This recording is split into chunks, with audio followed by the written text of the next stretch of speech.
It is December, and we got ourselves a December community update from the folks over there at Space Marine for Space Marine 2. I don't know why I said the folks over there at Space Marine 2. I meant the folks over there at Saber. So in this video here today, we're going to cover this December community update. This is, of course, a little bit late. So if you've seen this on other people's channels or read it yourself, then you're going to find nothing new in this video. I'm going to put the link to this post in the description and the pinned comment, but just to kind of give you a down and dirty of what's included here. We're going to be getting a new PvP map. We're going to be getting new PvP custom lobbies. Both of those are going to be coming first in 2025 as the first major update. So those of us that wanted all that PvP content, it is coming for you. And in the things to come for PvE, we're getting a horde mode, a new difficulty, more maps, more weapons, and of course, we're going to be getting new chapter packs and champions. And they revealed the newest champion that is coming to Space Marine 2. It is going to be a Salamander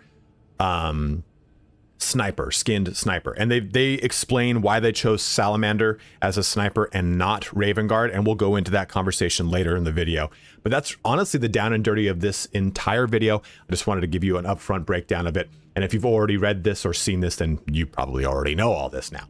But if you want to go ahead and head out and shut the video down because you've seen all this, I totally understand, but don't forget to like, comment, and subscribe if this video does indeed help you. Also, check me out on Twitch, where I am currently actually live streaming this right now. But let's get started here on the December community update for Space Marine 2. So to start us off, we have the typical middle of an anime season recap of all the things that happened over the last like 6 to 10 episodes, right? Always hate those filler episodes in anime. But basically, this is just giving us a recap of what happened, right? We had update 4.0 with Termination, adding the Hierophant Bio-Titan. We had update 5.0 that added Obelisk, which again, I am streaming right now, and we're going to play this for the first time. I have not played it because I got so wrapped up in Path of Exile 2. And then, of course, we have that 5 million players, all sorts of cool stuff. Look at these sick-ass fan creations, though. Looking some sick Blood Angels action, which I love too much. Always looking good. Also, this eye lens now flickers on the most recent update, which is a cool little change. We also got eye lenses added to the game, different eye lens colors, so you can have fun with those in the most recent update, as well as all the Dark Angels stuff added in. But what is coming? So right now, at the beginning of 2025, we have the December community event, which is pretty easy to simply complete 10 op missions in the operations mode to earn the iconic Mark 11 Hell's Teeth pattern chainsword. It's this bad boy right there. Pretty easy. You do have to make sure you link up. It's like I don't remember the name of it. I think it's called the Impact account. It's on the title screen. So when you boot the game up, it'll say link your Impact account, and you scan a QR code. It'll do all of that for you. You'll get some cosmetics and some additional currency in the game too. So just go ahead and go through that on the title screen. You have from December 23rd all the way up to January 20th to do this, and it's just simply 10 missions in operations mode. So very easy to do. Next up, though, what is up for 2025? And like I was saying, we will have a brand new map for PvP. First things first, first thing that we can tease you with is the new PvP map. It will be set in a closed environment with many narrow passages, pushing you to engage more in CQB. And it'll look looking like it's going to be some sort of Necron-themed map of some sort, which I'm wondering if that means we're going to get some sort of Necron stuff in a later story expansion. I know they had kind of played around with the possibility of doing story stuff as a not a DLC drop, but a content drop for the game. So we'll see what that means. But a lot of people have talked about Necrons being possible expansions to the operations of the game because of so much Necron hinting throughout the campaign and throughout a lot of the operations maps. So we'll see how that kind of plays out. But also in patch 7.0, we have custom PvP lobbies. So you'll be able to play with modifiers and change the amount of players up to 6v6. You can change the timer limit for each match, the max limit score. You can have more than 2 players for each class and have 6 snipers on your team if you want, even if it's a questionable strategy. So a lot of cool things that you can do with those custom PvP lobbies. I expect to see some cool stuff from that. You know, that's how we got, for those that are old, like myself, you remember playing Halo 2, and Halo 2 is where we got zombies mode because people made a custom rule set in Halo 2, which then became ingrained in the Halo culture, and it's an actual rule set that you can just select from the menu. It'd be cool if we got something cool like that through this. I don't know if we would, because I don't know how powerful the custom PvP lobby options are, but time will tell once patch 7.0 launches. As far as the new PvE content, we have the hotly anticipated Horde mode will arrive later in 2025. We'll keep you updated once we get closer to it. This likely will be, I want to say like probably around April, if not a little bit later. I would imagine that they're going to do some sort of big anniversary content drop of some sort. You know, maybe we'll probably get season 3 that'll start, and then sometime in season 3, Horde mode will get activated, and then season 4 will probably be that full year anniversary when some sort of cool stuff happens. But prestige ranks will be introduced during season 3 as well, allowing you to upgrade your classes even further. And we want to know too, or a lot of people want to know, means myself included, how prestige ranks will work. Those that have played World War Z have kind of commented that they'll probably work similar to prestige ranks in World War Z, which meant that your weapons didn't get prestiged. And prestige, if for those that don't know, think of prestige like basically restarting the game, but as almost like a new game plus. If you're familiar with like a Call of Duty, they used to have a prestige system in that, which actually just revamped and you restarted from scratch. It's not like that anymore. If you played Hunt Showdown or any number of other prestige games, it's usually some sort of reset. In action RPGs like Diablo, prestige is like okay, you've reached the max level. Now you get prestige levels that are account bound.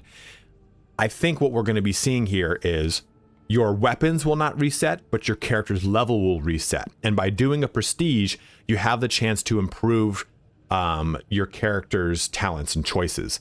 So you get better increase to the percentage and buffs on them, stuff like that. That's how World War Z worked, in that you could prestige, and when you did it, all of your feats or talents, whatever they were, would become better percentages. Maybe it's like, oh, 5% better reload. Well, now it's 10% on prestige. I'm making up numbers here, but you understand my point. On top of that, new operations and new enemies will come to expand the content of Space Marine 2. To spice things up, a new difficulty level with new rewards will also be added, which is very exciting to hear. So a difficulty above lethal will exist, quote unquote, soon. So I would imagine that would probably be coming in season 4 if it did. So very excited to be seeing that. But on to our next champion. So here we go. So we know that the start of the game, we had a champion pack and a chapter pack. That was the Ultramarines. We know that we were getting a second chapter pack and a second champion. We got it with the Dark Angels. But this season was also supposed to give us a second champion. This is the second champion. So this is all within season 2, at least I believe. The Salamander Champion, and he will be a sniper available in PvE and PvP. Let's explain our choice a bit though, because a lot of people said like, hey, why the hell is this a Salamander? His cape is very cool, super important. An obvious choice for Sniper Champion would have been to be a Raven Guard, but we have a different plans for them. My stance on this is that Raven Guard will be Vanguard. I think it makes a lot of sense for the way that the Vanguard plays and the way that the Raven Guard play. Yeah, I know Sniper makes a lot more sense, but they then back this up here with Salamanders because a lot of people love Salamanders, us included, and we really wanted to give them a champion. Heavy and Tactical would have been good candidates, but Heavy was already taken, and we have a different idea for Tactical. So I think that, yeah, Tactical probably would have been a cool one, especially if they add Flamers into the game or the Pyre Blaster into the game for operations in PvP, which I would really love to see. But hear me out on this. I think Raven Guard as Vanguard makes a lot of sense. It's a dive in, get up close and personal, mess thing up type of character. And I think it'd just be really fun and cool and crunchy to play that with Raven Guard. I think you can go to a lot of really cool places with it. And it's just, personally, I like the Vanguard over the Sniper, so I'm biased here. I just want to play a Raven Guard Vanguard over a Raven Guard Sniper. But for the Tactical, which kind of brings up that portion of it, right? Like, well, then if Tactical is already chosen, who's the Tactical going to be? Sorry for those of you on mobile, I made it bigger. I think the easy option for Tactical for a lot of people is to just jump into the Imperial Fists. And I understand why, right? Like the Imperial Fists. But I think, though, we already know that the White Scars are coming, and White Scars as Tactical isn't too far off of a call. Yeah, I think thinking them for Assault would be cool, but I think if you have Assault and it's not Blood Angels, there's a problem, because what the hell else are the Blood Angels going to be? Because we don't have Psychers in the game, quote unquote, yet, if that's ever coming. Hopefully it does. If they did Apothecary, yeah, I could see the champion for the Apothecary being Blood Angels 2 and having it be a Blood Priest. That's not the name of him, Sanguinary Priest. But for tactical, I think it'd be really cool if it was a Space Wolf. And I know that's wild. I know a lot of people expect Assault to be synonymous with Space Wolves, but that's not really the case for those that have played Space Wolves for a long time. A lot of the iconic Space Wolf characters are really just kind of tacticals. Blood Claws are basically tactical Marines with chain swords and bolt pistols. Grey Hunters are they're tactical Marines. Wolf Guard are, well, the guys that do defend the Wolf Lord, but they're basically tactical Marines. They don't have jump packs all the time. And then you have Long Fangs, which are heavy soldiers.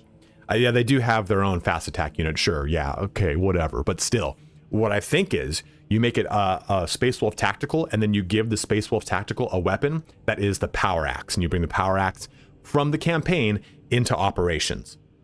They've already said that they're not going to be making any new melee weapons anytime soon. With Raven Guard, I would love to have seen Lightning Claws. It would have been the coolest thing to have.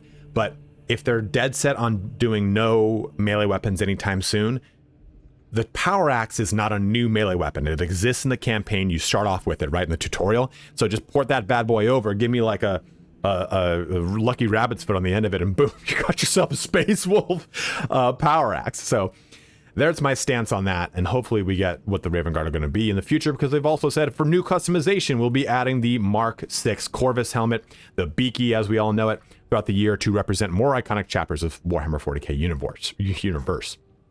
And lastly, right? Yeah, we have the Data Vault coming to the game.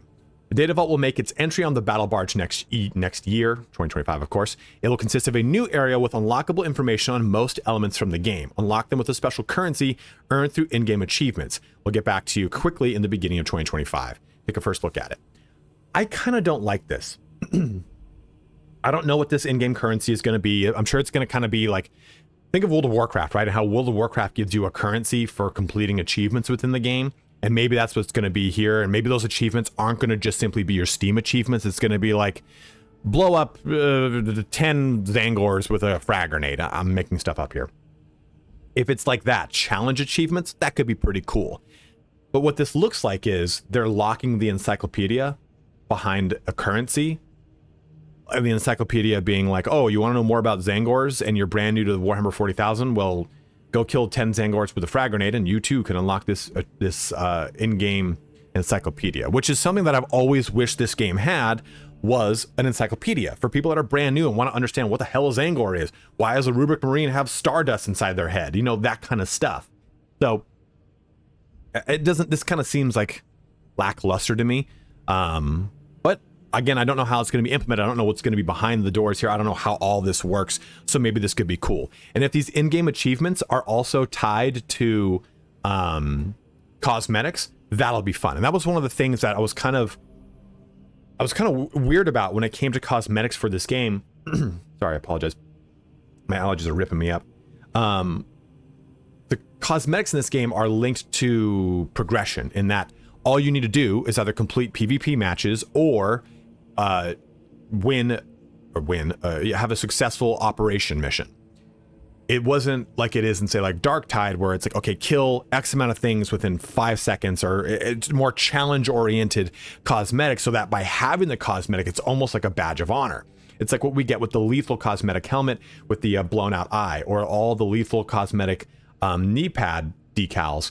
Having those links to actual in-game achievements is really fun, I think, because it's kind of like it's a little bit of a bragging right? So I would like to see more cosmetics that are linked to playing a certain way, to reward players who want to play either a particularly hard way or try to get like a really hard to do something, like complete one mission on the hardest difficulty under 4 minutes or something stupid like that. Like stuff like that, I think really adds a lot of replayability to the game, because it forces people to get better in a very specific, nuanced way, right? Like, okay, again, get like 10 headshots with the Las Fusil in one go on the hardest difficulty and kill 10 things or whatever. Like stuff like that is really fun. It's really arcadey, but it's really enjoyable, I think. So that is the down and dirty. That is the whole entire breakdown of this December community update. 2025 is near. Whether or not you're celebrating Christmas, we wish you a good end of 2024. Remember, celebrating is cool, but protecting the Imperium is better. Don't lose focus. So, Happy New Year to you, bros. Thanks for joining me on this fun year of covering plenty of games, especially Space Marine 2, which has probably been the content highlight of my year. It's definitely the game that I've grown the most with over this last year. Prior to that, it was Baldur's Gate 3, and I've had a ton of fun covering it, talking about it, and showing it off with you, bros. So looking forward to 2025 and all the things coming in Space Marine 2. Go ahead and let me know in the comment section below what you are excited about when it comes to Space Marine 2 and what they've talked about here. And maybe mention too, like what things are like, yeah, you know, they still haven't mentioned anything about this, and I want this to be improved. Maybe it's connectivity, maybe it's crashing, maybe it's specific mechanics as it pertains to the AI director. Whatever it is, let it be known in the comment section below. But as always, thank you so much for watching here today. Have a good one and take care.